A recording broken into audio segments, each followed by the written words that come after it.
La question du jour, quelle différence y a-t-il entre nomadisme et sédentarité? Quelles sont les conséquences? Eh bien, il y a de la sédentarité régulière, c'est une société de 4 castes de sédentaires avec un empereur qui est un nomade sacralisé.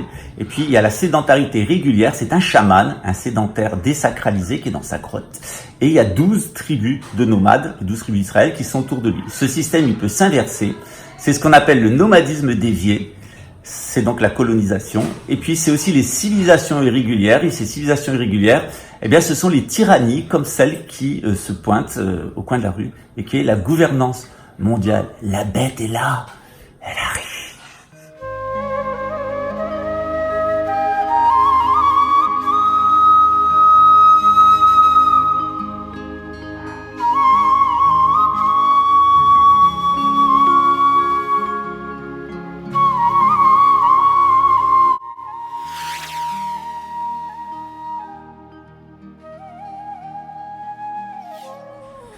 Bonjour les amis, j'espère que vous allez bien. Je suis Pascal Trifinguil à Macunzang, on est à Bahia, au Brésil. Et aujourd'hui, on va commencer une nouvelle série qui tourne autour des significations des mots. Et comme je suis un peu joueur, nous allons pas seulement jouer avec les mots en français, nous allons jouer avec ces mots en hébreu et en arabe. Comme ça, vous aurez les 3 religions, l'islam, le christianisme et le judaïsme ensemble. Alors on fait un petit tour aujourd'hui autour des sciences de l'action. L'action, axio, et c'est asio, et isme, des enfants. Et isme, c'est la science de le nationalisme, le rationalisme, c'est ce qu'on va faire aujourd'hui. Qu'est-ce que c'est la différence entre nationalisme et rationalisme, qui sont les grandes idéologies de la fin du Moyen-Âge? À la fin du Moyen-Âge, on découvre le nationalisme et ensuite on découvre le rationalisme. Alors, que doit-on ou que nous doivent Philippe le Bel et René Descartes? On va voir ça en 4 minutes chrono. Vous voyez, ici au temple, ça bouge un peu les ménages. Ça vous change des chaînes sur la musculation, les jeux vidéo et des guiné le la.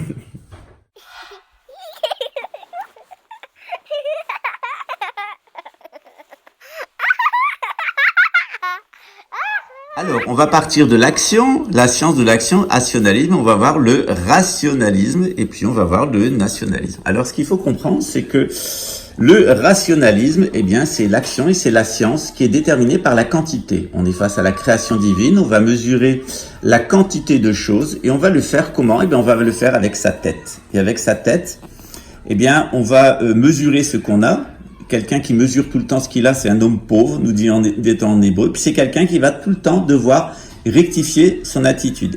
Tout ce sens, il est contenu dans la planète ici Saturne, on verra plus tard l'ensemble Jupiter-Saturne, et dans la lettre hébraïque Resh, qu'on retrouve aussi en arabe et qui représente une tête humaine en haut d'un corps. Vous voyez, le rationalisme, c'est quand on veut tout faire avec sa tête, qu'on veut rectifier la création, qu'on est pauvre et qu'on veut que tout passe dans sa petite cervelle. C'est ça le rationalisme, c'est le règne de la quantité.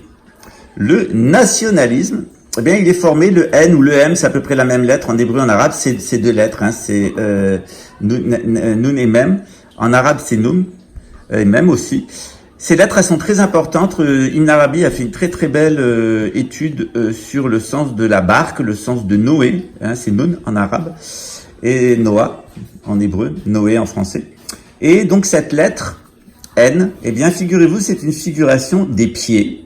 Donc ici on a quelqu'un qui pense sa tête, là on a quelqu'un qui pense avec ses pieds. C'est quelqu'un qui, c'est une lettre qui est liée au poisson, à la barque, au départ, à la migration, et c'est quelqu'un qui est motivé par l'absence d'altruisme. C'est quelqu'un qui n'aime plus les autres et qui veut plus venir en aide aux autres. Alors il va se barrer dans une barque, et puis il estime qu'il a une certaine qualité, sa qualité personnelle, il a laissé son empreinte de pas dans le monde, et il va être très critique. Ici, vous avez tout ce qui va se passer dans les siècles suivants, cette crise du Moyen-Âge, tout faire passer par sa tête, parce que les gens qui arrivent au pouvoir sont des gens qui veulent tout faire passer par leur tête, qui viennent de milieux de bourgeois, de pauvres, comme Descartes, et qui pensent qu'il faut rectifier la création, qu'il faut rectifier la religion, et ils vont créer donc la science qui doit être rectifiée, et une nouvelle religion qui est le protestantisme, et une nouvelle façon d'avoir des rapports humains qui est le libéralisme et l'idéologie de marché qui aboutira à la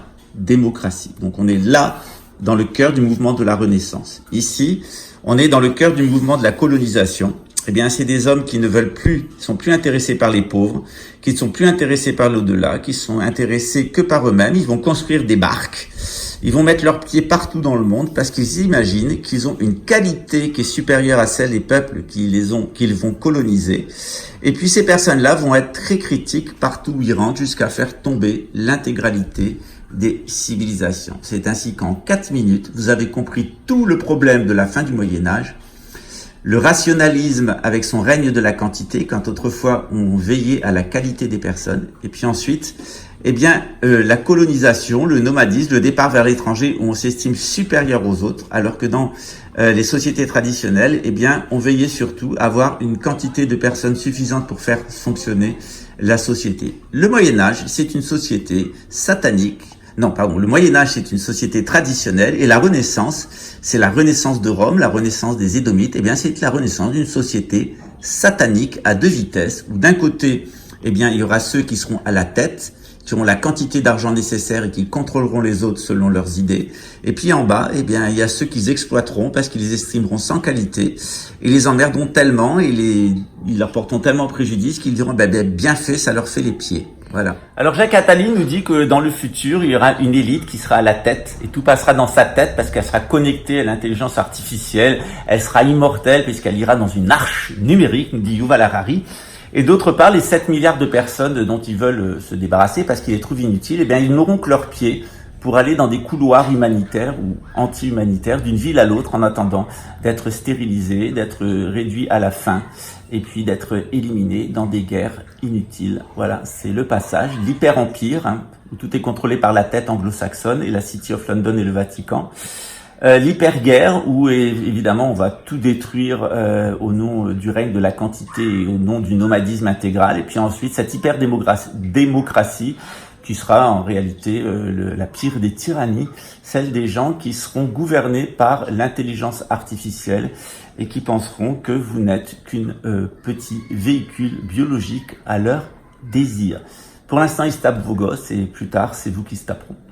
Il est évident que ça se terminera un jour par un gouvernement mondial équilibré, démocratique, qui mettra en place des règles, qui dominera le système financier, ne sera pas dominé par lui. Tout ça aura lieu. Les plus jeunes dans cette salle le verront. Comme il y a une monnaie européenne, il y aura une monnaie mondiale, il y aura un revenu minimal mondial. Tout ça existera.